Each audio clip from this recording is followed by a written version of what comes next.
Hello and welcome to Everything I Did Wrong as a Church Planter, a million-part series. My name is Logan Wolf, and I'm speaking to you from my office in Provo, Utah, where my wife Grayson and I have lived for more than 12 years now as church planters.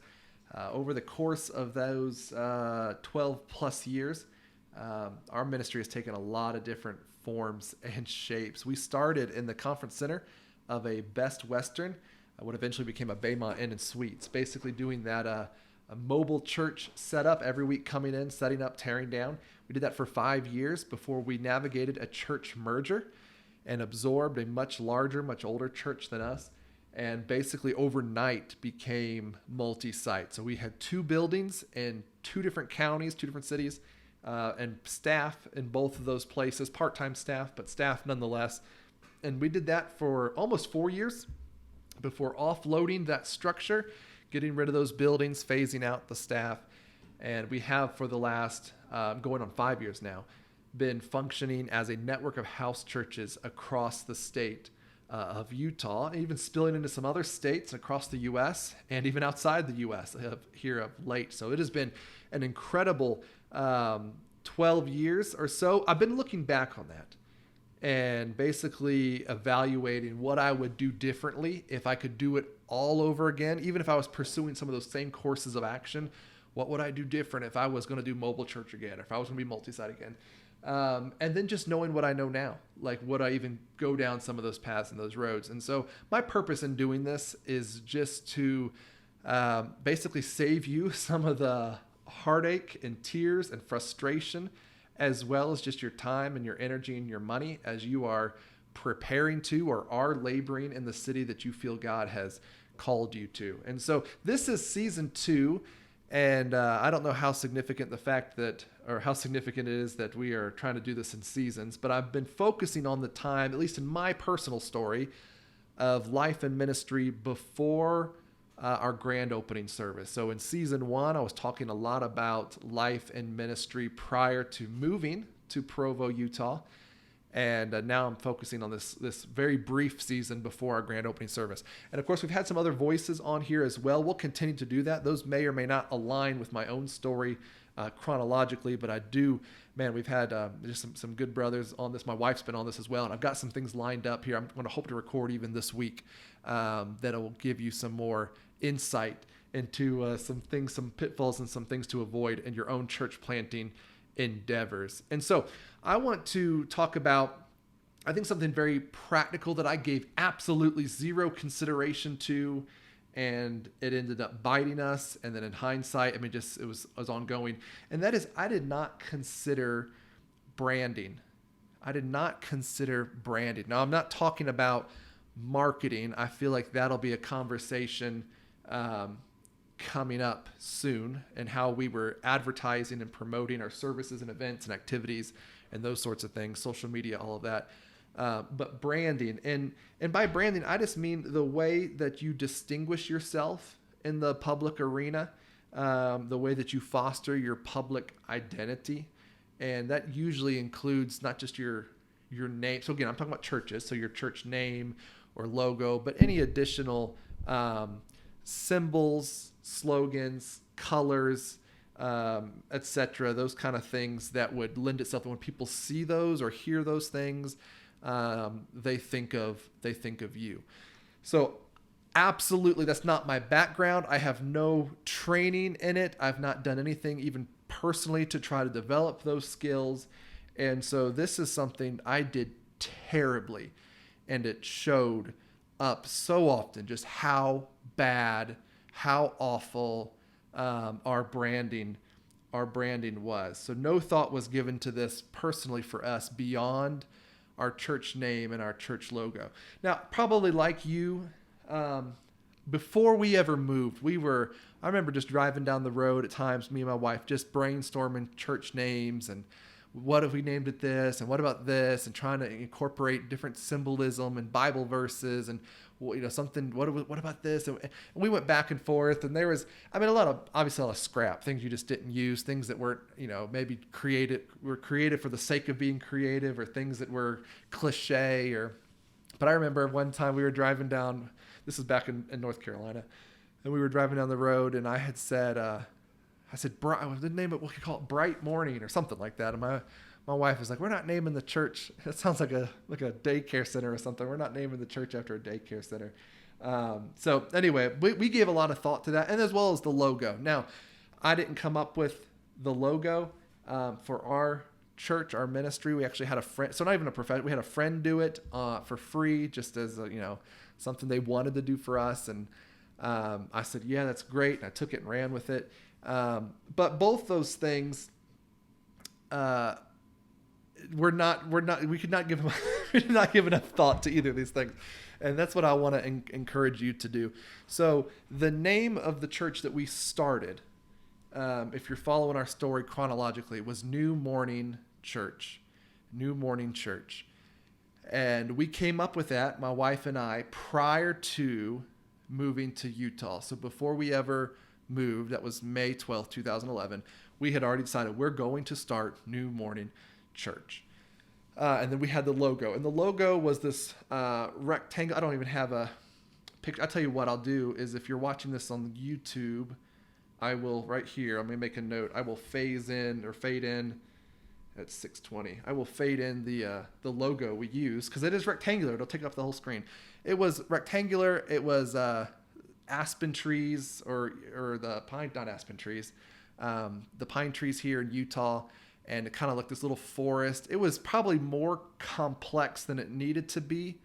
And then the words were behind it. So I'll try to pull that up here if I can find it on my files. And so we had already prepared that before we got here. And initially, our church name included the denomination. So it was New Morning, or Denomination Church. And I'm going to say this again. I know I've said it in the past, and forgive the redundancy, but I feel like some people are not getting this. I'm not trying to throw stones or anyone under the bus. I'm just trying to recount our personal experience. And so I don't think it's significant to know what denomination I'm talking about, but we were sent out under a local church sending agency that did have denominational affiliation. The church we absorbed that I mentioned just a moment ago, that merger, was that church planter was sent out under the national denomination. And so there was some denominational monikers in our initial publications and signage. And so we had New Morning Denominational Church. And I gave no consideration about how that would be received by the public here in Provo, particularly in light of the fact that it's it's 98% at least professing to be members of the Church of Jesus Christ of Latter-day Saints, so Mormons, less than 0.5% evangelical Christian. And so I did no consideration to how the actual name of the church, let alone the denominational moniker, would be perceived or received by the public that we were trying to minister to and reach. And so I remember we printed this big banner that had the church logo and name on it, and we were setting up at the farmer's market pretty soon after we got here. And I talk about that in the episode when I talk about how quickly we started our church plant and how I wish I'd taken more time. So we moved in May, and by June, we were every week out at the farmer's market having our preview service that June. It was just rolling. So we had this banner, church logo, name on it. And I remember so many times people come by and they would ask us the difference between this denomination and other denominations, other similar denominations. And those were the conversations we were having at our booths, at these public events, these public spaces. And I remember just realizing, these are not the conversations I want to have. Like, I don't want to be talking about the difference between this Christian group and this Christian group. I want to be talking about the gospel. I want to be pointing people to Jesus. And if I had just taken a split second to think through, like, hey, let's wait to name, we don't have to put this in the name. Let's wait to name this before we even moved here. It might have saved us some of those conversations. But so that was June. We printed those signs, June 2011, and we're having those conversations through the summer. I think by the end of the summer, and if I'm not mistaken, and we might have launched with that denominational moniker on all the signage, but shortly after our grand opening service, I think we pulled it so that it was just New Morning Church, because we kept having those conversations. What's the difference between this group and this group? What's the difference between this group and this group? What's the difference?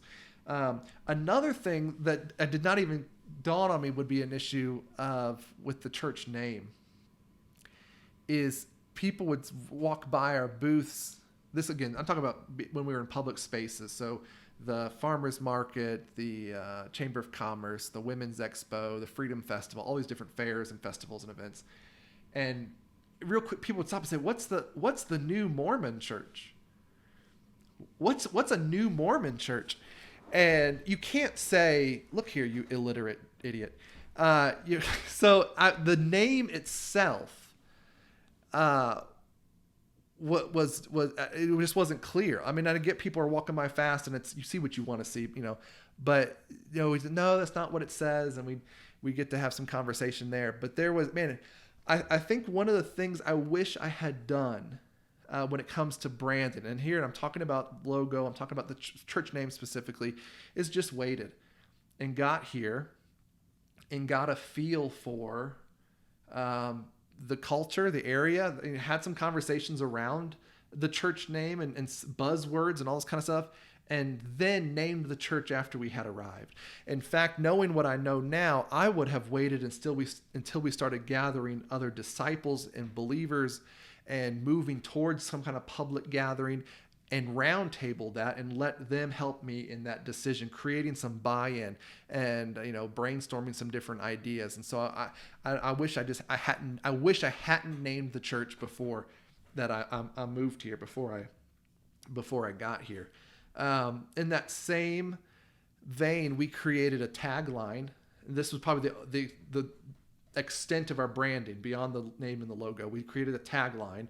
So it's New Morning Church, meeting God, meeting friends, and meeting needs is what we came up with. And if I'm not mistaken, that came out of one of those church planning books that I read. We did a whole episode on church planning books. It might have been, it was either Mutchler or Cersei's book, because those are the guys that I was pretty much using like a manual. So one of those guys had suggested some kind of, a tagline, slogan or whatever for your ministry, and we rolled with that, and it took us forever to come up with that, something that there was some symmetry to it and whatnot. And so meeting God, meeting friends, and meeting needs is where we landed, and we thought that captured this idea of the gospel going out, coming to Jesus, coming to a relationship with God, and then that love your neighbor piece, serving the community piece. And so the Great Commission, Great Commandment, both run represented in that. We put that on everything as well. So New Morning Church, meeting God, meeting friends, meeting needs. And then we had this tree forest logo here. And the logo itself, again, I'm grateful for the guy that put it together for us. It was an awkward shape, and I wish we had considered the fact that we're going to use it in different ways, circular and square and whatnot. It did not lend itself. Our logo did not lend itself to anything but essentially that, what is it, the 16:9 ratio or whatever. I mean, that's what the logo was. It made it difficult to print things, all this kind of stuff. Even if you kind of reshaped it, we ended up trying to basically rebuild it to use it in some different ways, but it was complicated. It wasn't high quality. Even I think the first files I had of it, it was like, it wasn't a PNG. It was a JPEG. So it wasn't even transparent. I don't know. It just caused us a lot of troubles, but we were using it, printing it on everything. And anyway, I wish we had actually hired someone out for that purpose, actually done that professionally. And I think I mentioned that in the episode about fundraising, how we didn't raise enough money, and how I had this scarcity mentality around, like, well, we'll just do it on the cheap. I'll just do it myself and all this. And that's fine. There are some things you can do yourself, and you can do on the cheap, but not everything. And I think when it comes to branding and graphic design, that's one of the things, especially if you're going to go the attractional route that we were doing in the conference center and then in multi-site, spend the money. If that's not your skill set, if you're not gifted, talented in that way, then let someone else who is do those things for you. And man, I so wish we had done that. So we come up with this name, this tagline, and the logo all before moving to Utah. All right. Again, we should have waited. I think we rushed that, and but the fact that we had to keep changing it, I think is evidence of the fact that we rushed that. We had to keep changing pulling parts off of the name and changing the structure. Anyway, we should have just slowed down and waited and then hired someone to do it for us. That's the two things I want to suggest. I'll keep emphasizing again.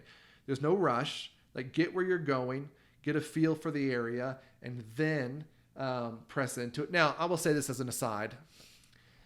I did not feel that like New Morning Church, like that was like God told me in a dream or the Holy Spirit revealed to my heart. I was always like, I didn't feel that was what we had to name the church. It was scriptural based. That comes from Lamentations 3, that God's grace is anew every morning. But even that was just Grayson and I brainstorming. That was not something I felt super convicted over or convinced of that we had to do. Evidenced by when we merged, we changed the name of the church, right? So anyway, if you feel God's revealed, this is the name of the church. Okay, I'm not going to tell you not to name it that. I don't want to be that guy. But I will say, slow down. There's no reason you have to have that up front. And you get a sense of where you're going to be, get a sense of the people you're going to reach, and even bring them in on that conversation. If nothing else, just to create that buy-in and that ownership for what's about to happen. So anyway, I wish we had done that. What happened in the season leading up to our grand opening service was just a lot of inconsistency in our messaging and in the branding, because we did not give thought beyond those three pieces I just shared to color schemes, any additional language, symbols, emphasis, anything else we would use. Of course, now in the realm of social media, there'd be video pieces or hashtags or whatever, different things like that. No consideration to any of that. And so you had this disjointed appearance on every single one of our platforms. So our printed material looked one way, and then our website looked a completely different way. And then our social media outlets, I think initially we just had Facebook and Twitter or whatever. I just saw that Elon Musk changed the logo to that X. So I don't even know it's being called Twitter now, but whatever. Those are the two social media platforms we had. And it looked different over there.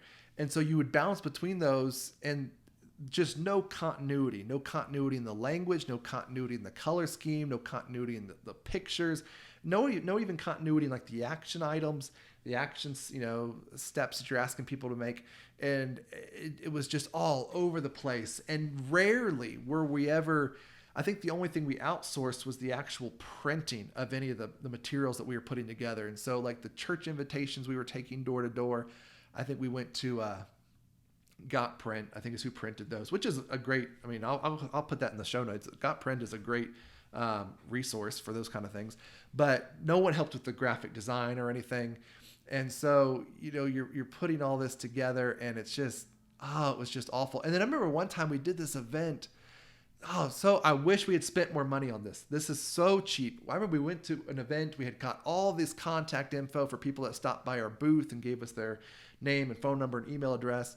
And we went to Office Depot. I did. I'm not even going to blame. Like, Grayson had no part in this. Don't put this on her.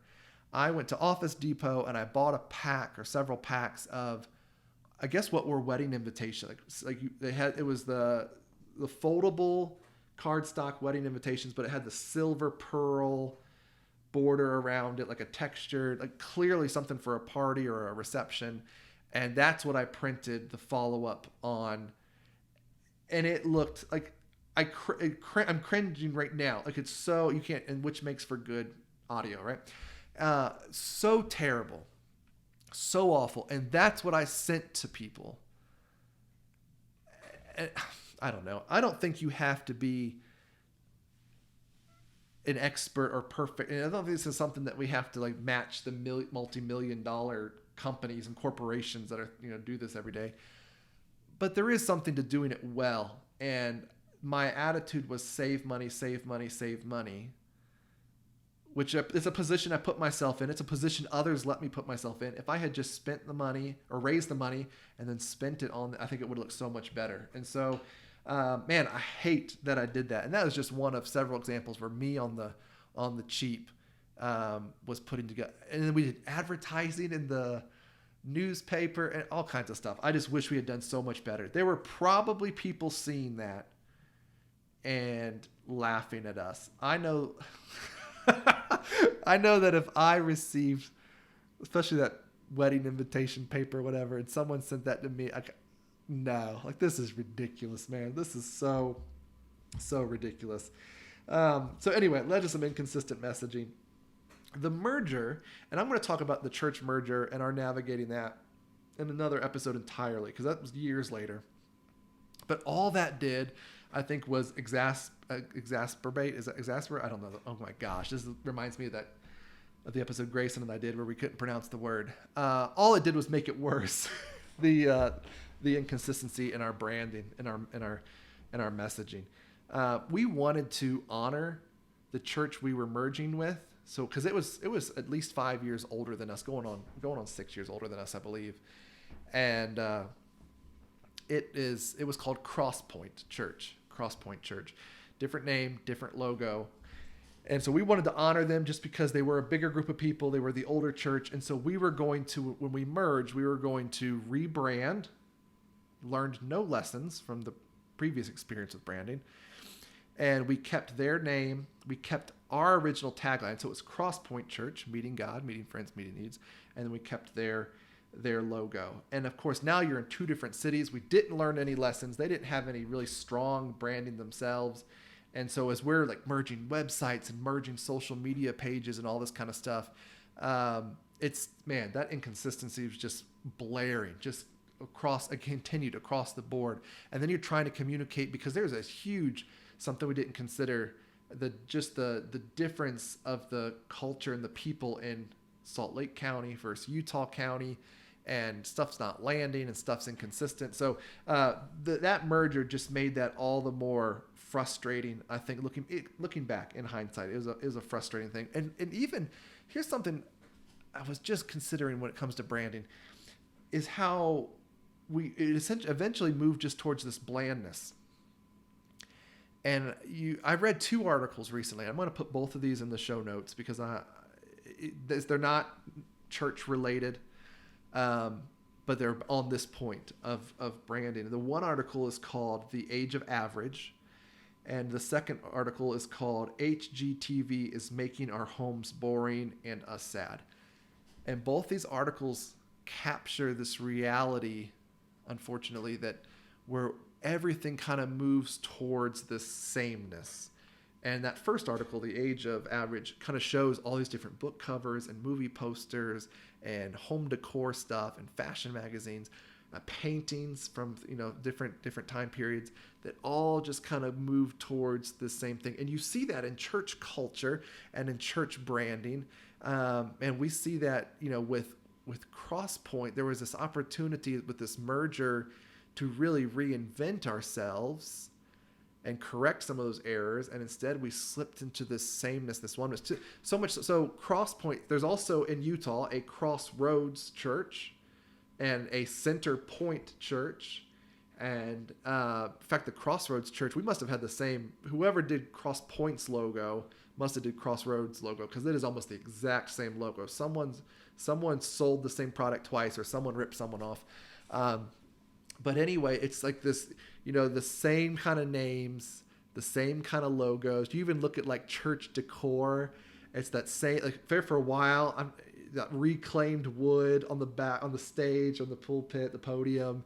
And then you think of like church social media. They always got the shot of the coffee table, or whatever, and it's this moves towards the same. So it's just this monotonous, bland kind of representation, I guess, of Christianity. And so with that, I say, okay, we could have done so much different, and we didn't. I wish hindsight, in addition to actually slowing down on naming New Morning and then paying someone to help with the branding on the front end.